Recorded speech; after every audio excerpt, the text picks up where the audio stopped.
बिस्मिल्लाहिर्रहमानिर्रहीम। दिल से दीन की बातें के मुअज़्ज़ज़ नाज़रीन, अस्सलामु अलैकुम रहमतुल्लाहि व बरकातुहू।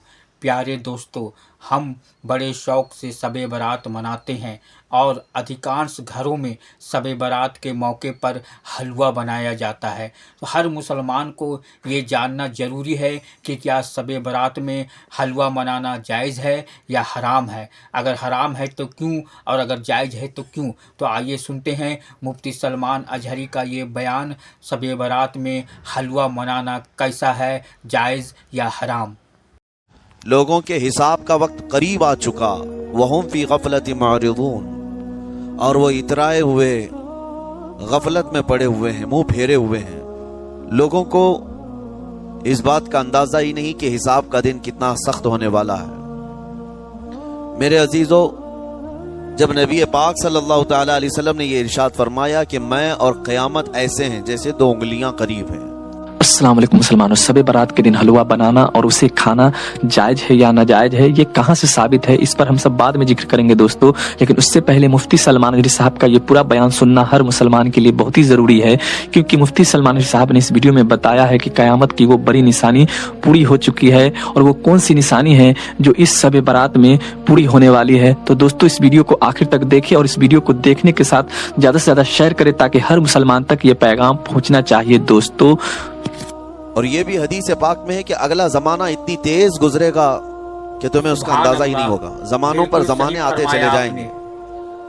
ये जो आखिरी वक्त की निशानियां हैं, मैं सिर्फ मुख्तसर सा एक पैगाम दूंगा। शाबान का महीना है, ये रसूल पाक सल्लल्लाहु तआला अलैहि वसल्लम का महीना है, और रमजान के बाद सबसे ज्यादा हुजूर पाक सल्लल्लाहु तआला अलैहि वसल्लम को रोजे की हालत में किसी महीने में देखा गया तो शाबान का महीना।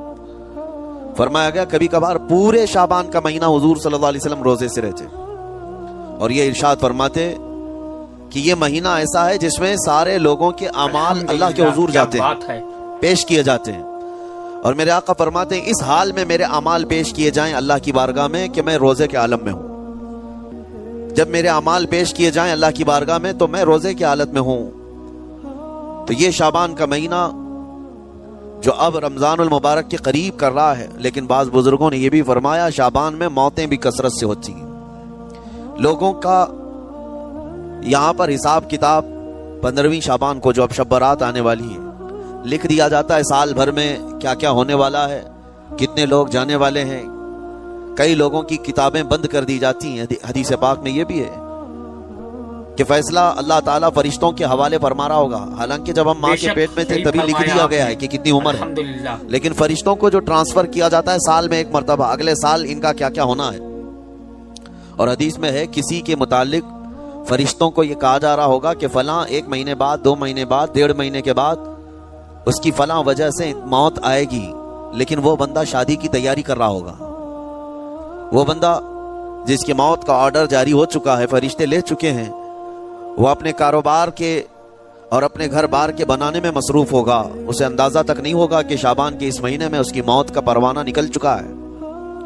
इसीलिए मैं अर्ज कर रहा हूं कुरान की आयत, इक़्तरब लिन्नास हिसाबुहुम वहुम फी गफलतिन मुअरिदून। अल्लाह फरमाता है लोगों का हिसाब बहुत करीब आ चुका जबकि वो गफलत में पड़े हुए हैं। अब जिस जमाने में आप जिंदगी गुजार रहे हैं, ये इतनी तेजी से आपके ऊपर से गुजर जाएगा कि आपको एहसास तक ना होगा। बल्कि एक हदीस का मफहूम यह भी है कि जवान बूढ़े नजर आने लगेंगे और बच्चे जवान नजर आने लगेंगे। वो दौर आया आज। बच्चे तो हमारे जवान हो ही चुके हैं, जो 6 साल के बच्चे हैं, 5 साल के बच्चे हैं, जिनको हकीकत में बच्चा कहा जाता था, अब के जमाने में वो बच्चे ही नहीं रह गए।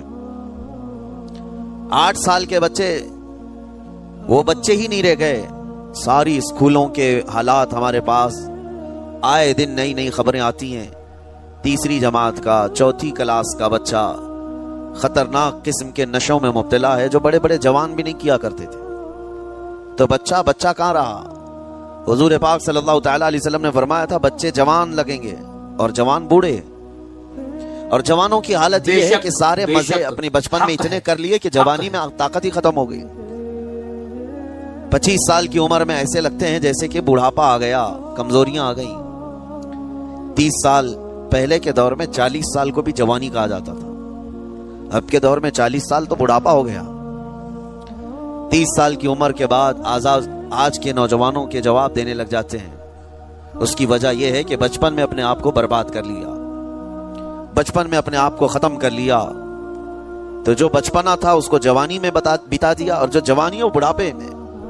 اور جو بوڑھے اصل بوڑھے ہیں جن کو 60-70 سال کی عمر ملی ہوئی ہے, یہ اللہ تعالیٰ کی طرف سے ان کے لیے نعمت ہے. باقی قیامت کے قریب جو حالات ہیں وہ اس طرح کے. اور مزید میں آپ کو یہ بھی بتا دوں, یہ زمانہ ترقی کرتے کرتے تمہیں ایسا سست اور کاہل بنا دے گا کہ تم کوئی کام کے لائق بھی نہیں رہ جائیں گے. بہت ساری چیزیں ہم سے رخصت ہو رہی ہیں, ہمیں اندازہ بھی نہیں.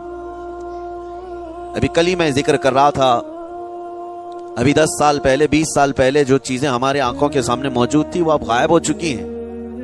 خالی وقت اسے ملے تو نشہ بھی یاد آ جائے, خالی وقت اسے ملے تو عورتوں کی طرف میلان بھی بڑھ جاتا ہے, خالی وقت اسے ملے تو اس کو دولت لٹانے اور عیاشی کرنے کی فکر بھی سوار ہونے لگتی ہے. اپنے آپ کو کسی چیز میں مصروف کر لے, اور سب سے بہترین مصروفیت کیا ہے؟ اللہ اور اس کے رسول کا ذکر پاک. یہ سب سے بہترین مصروفیت ہے کہ تم نے اپنے آپ کو اس میں مصروف کر رکھا تو اللہ تعالیٰ دنیا کی تمام مصروفیتوں سے تمہیں آزاد کر دے گا, برائیوں سے آزاد کر دے گا.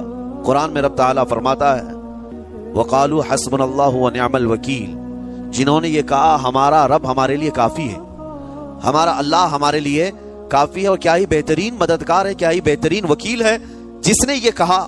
اللہ فرماتا ہے اس کے فوراً بعد آیت آئی فَانْقَلَبُوا بِنِعْمَةٍ مِّنَ اللَّهِ وَفَضْلٍ لَمْ يَمْسَسْهُمْ سُوءٌ, اللہ ان لوگوں کو اپنی خاص نعمتوں میں لے جائے گا, ایسی جگہ جہاں کوئی برائی انہیں چھو بھی نہ سکے گی.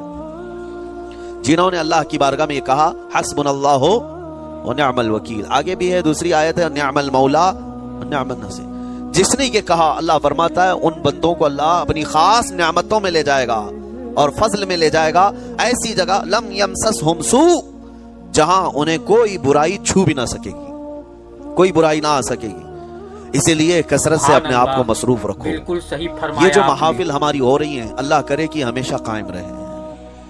ہم ہفتے میں 1 مرتبہ ذکر کی مجلس میں آتے ہیں اپنے دل کو اللہ تعالیٰ کی یاد سے معمور کرنے کے لیے. ویسے کھانا تو دن میں 3 مرتبہ اور کوئی تو 5 مرتبہ کھاتے ہیں. اپنے جسم کا بھرپور خیال رکھا جاتا ہے. ہماری روح کے خیال کے لیے مجلسوں میں آنا ضروری ہے.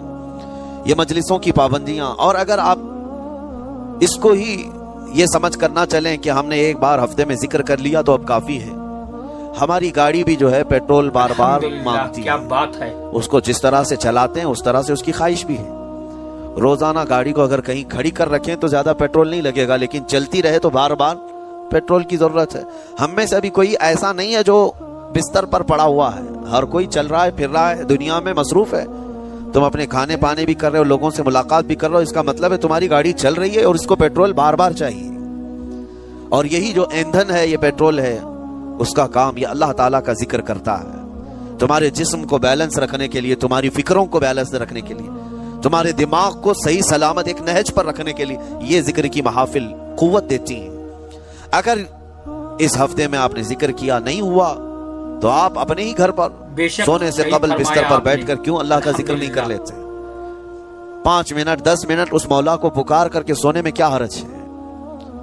لوگ موبائل دیکھتے, گانے سنتے, فلمیں دیکھتے ہوئے سو جاتے ہیں, لیکن اللہ رب العزت کو یاد کر کے سونے والا, میرے عزیزو, قرآن میں مولا فرماتا ہے فَاذْكُرُونِي أَذْكُرْكُمْ, اس کا وعدہ ہے تم مجھے یاد کرو میں تمہیں یاد کروں گا. اور اس کی تفسیر میں اللہ تعالیٰ کہ اس قول میں, اس فرمان کی تفسیر میں بزرگوں نے فرمایا اللہ کیسے یاد کرتا ہے بندے کو, اللہ بندے کو کیسے یاد کرتا ہے؟ جب تم اس کی یاد میں مصروف رہے, اپنے آپ کو بزی کر رکھا, اللہ تمہیں کیسی جگہ یاد کرتا ہے؟